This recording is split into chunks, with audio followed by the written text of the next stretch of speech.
Halo teman-teman semua, hari ini kami akan ngasih tahu ke kalian tentang 4 tokoh musik tradisional Indonesia yang akan diisi oleh saya dan teman saya.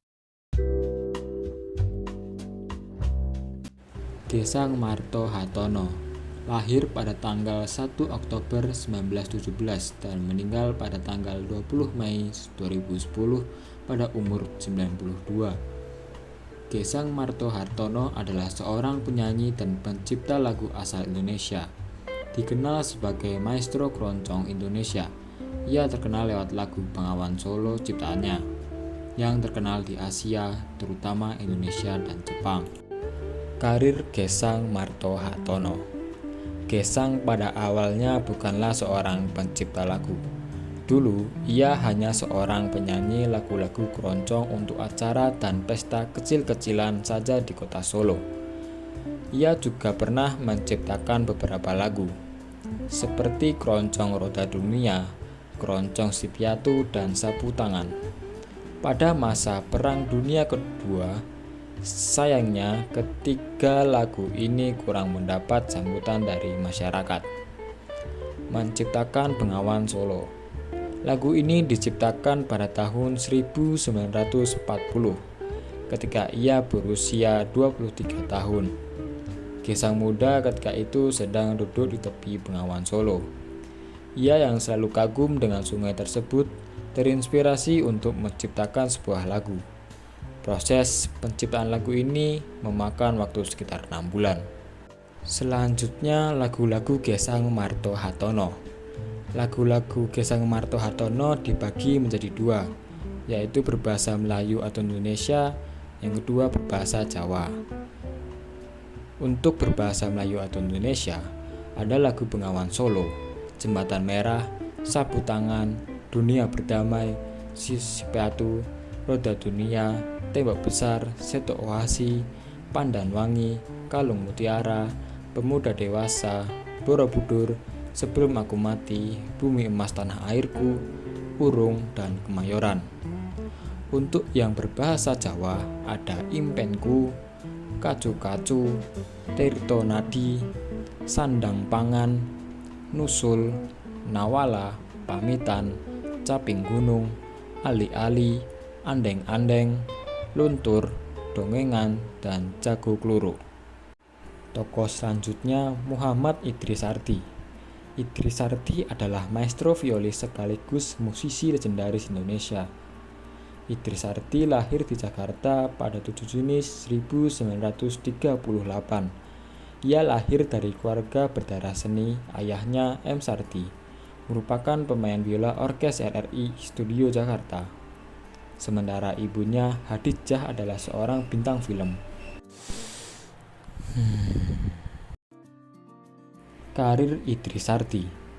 Pada usia 6 tahun, pertama kali mengenal biola. Pada umur 10 tahun, ia sudah mendapat sambutan hangat pada pemunculannya yang pertama di Yogyakarta tahun 1949. Boleh dikatakan sebagai anak ajaib untuk biola di Indonesia, karena di usia muda sekali sudah lincah bermain biola. Tahun 1952, Sekolah Musik Indonesia atau SMINDI dibuka dengan persyaratan menerima lulusan SMP atau yang sederajat. Pada tahun 1952, Idris Sardi baru berusia 14 tahun, sehingga ia belum lulus SMP, tetapi karena permainannya yang luar biasa, ia bisa diterima sebagai siswa SMINDI tersebut. Bersama temannya yang juga pemain biola, Suyono, namun bukan anak ajaib, yang lebih tua 2 tahun, merupakan 2 orang siswa SMINDI yang berbakat sekali. Pada orkes siswa SMINDI, pimpinan Nikolai Volomejev tahun 1952, Idris yang masih memakai celana pendek dalam seharian duduk sebagai concertmaster pada usia 14 tahun, duduk bersanding dengan Suyono. Rata-rata siswa SMINDI berusia di atas 16 tahun. Guru biola Idris waktu di Yogyakarta 1952-1954 adalah George Setet, sedangkan pada waktu di Jakarta setelah 1954 adalah Henry Tortasi. Kedua guru orang Hungaria ini telah mendidik banyak pemain biola di Indonesia. Orang Hungaria adalah pemain biola unggul. Ketika M. Sardi meninggal 1953, Idris dalam usia 16 tahun harus menggantikan kedudukan sang ayah sebagai violis pertama dari Orkes RRI Studio Jakarta, pimpinan Saiful Bahri. Pada tahun 60-an, Idris beralih dari dunia musik biola serius, idealisme Heifeld, ke komersialisasi Helmut Zacharias. Idris Sardi merupakan ayah dari pemeran Indonesia, Lukman Sardi, dari pernikahannya dengan Zerlita. Setelah penceraiannya dengan Marini, perkawinannya yang ketiga adalah dengan Ratih Putri. W. Rudolf Supratman atau W.R. Supratman lahir pada hari Jumat tanggal 19 Maret 1903 di Desa Songongari, Kecamatan Kaligesing, Kabupaten Purworejo, Jawa Tengah. Dan ia wafat pada tanggal 17 Agustus 1938 pada umur 35 tahun. Sebelum dikenal sebagai komponis, W. Rudolf Supratman menjadi seorang jurnalis. Ia juga telah melalui pendidikan yang panjang hingga menyelesaikan pendidikannya di sekolah guru. Karir musik W.R. Supratman diawali dengan mendapatkan hadiah sebuah biola di hari ulang tahunnya yang ke-17. Hadiah tersebut diberikan oleh kakak iparnya, W.M. van Heldik. Saat itu bersama van Heldik, W.R. Supratman mendirikan grup jazz band bernama Black and White. Dia kemudian menciptakan lagu-lagu perjuangan. Salah satu lagu kebangsaan Republik Indonesia yakni Indonesia Raya. W.R. Supratman memulai karirnya menjadi jurnalis saat ia pindah dari Makassar ke Bandung. Setelah singgah sebentar di Surabaya beberapa tahun, pada tahun 1924, W.R. Supratman akhirnya pergi ke Cimahi.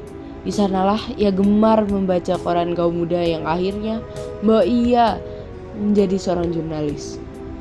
Setahun kemudian, ia pindah ke Jakarta dan menjadi wartawan surat kabar Sinpo. Di perusahaan media Sinpo juga membuat W.R. Supratman menjadi lebih dekat dengan tokoh-tokoh penggerakan, di antaranya Sumarno, M. Tarbarni, Bahar Dojan, Paul Pinontoan, dan Sumarto. W.R. Supratman mengungkapkan kekagumannya pada M. Tabarani dan Sumarto saat berpidato di Kongres Pemuda Indonesia pertama.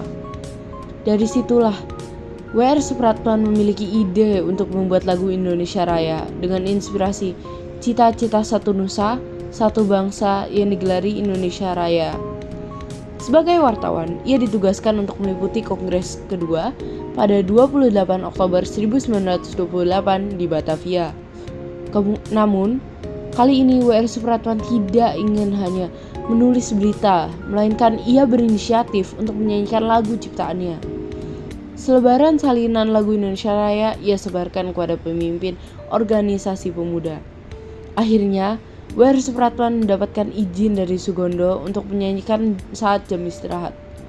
Itulah saat pertama kali lagu Indonesia Raya dikumandang dan mendapat sambutan hangat dari penonton.